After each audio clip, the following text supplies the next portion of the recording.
இங்கே மிக சிறப்பாக எழுச்சியாக அதிமுக பொதுக்கூட்டம் நடைபெற்றுக் கொண்டிருக்கின்றன. இன்றைக்கு திராவிட முன்னேற்ற கழகம் ஆட்சிக்கு வந்து 4 ஆண்டு காலம் நிறைவு செய்து 5வது ஆண்டு அடியெடுத்து இருக்கின்றது.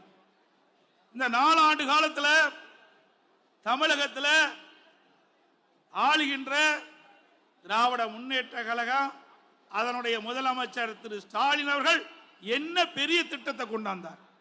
எதுவுமே இல்லை. சாதனை சாதனை என்று சொல்றார். சாதனைக்கு திரு ஸ்டாலின் தான் பெயர் பெற்றார் என்று சட்டமன்றத்திலே முழங்குகின்றார்.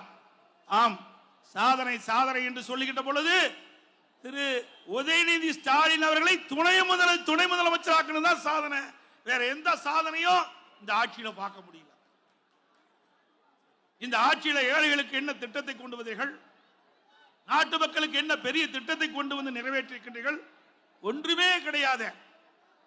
குடும்பத்தில் இருக்கின்றவர்கள் ஆட்சி அதிகாரத்திலே தொடர வேண்டும், அதுதானே உங்களுடைய நிலைப்பாடு. 2026 சட்டமன்ற தேர்தலிலே குடும்ப ஆட்சிக்கு முடிவு கட்டுகின்ற தேர்தல், வாரிசு அரசியலுக்கு முடிவு கட்டுகின்ற தேர்தல், மன்னர் ஆட்சிக்கு முடிவு கட்டுகின்ற தேர்தல் அடுத்த ஆண்டு நடைபெறுகின்ற சட்டமன்ற பொது தேர்தல்.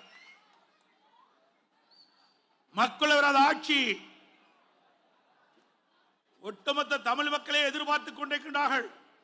இந்த ஆட்சி எப்பொழுது அகற்றப்படுகின்ற நேரம் வரும் என்று காத்துக் கொண்டிருக்கின்றார்கள். திரு ஸ்டாலின் அவர்களே, மக்களை சிந்திக்காமல் வீட்டு மக்களை சிந்தித்துக் கொண்டிருக்கின்ற உங்களுக்கு 2026 தமிழ்நாடு மக்கள் தகுந்த பாடத்தை புகட்டுவார்கள்.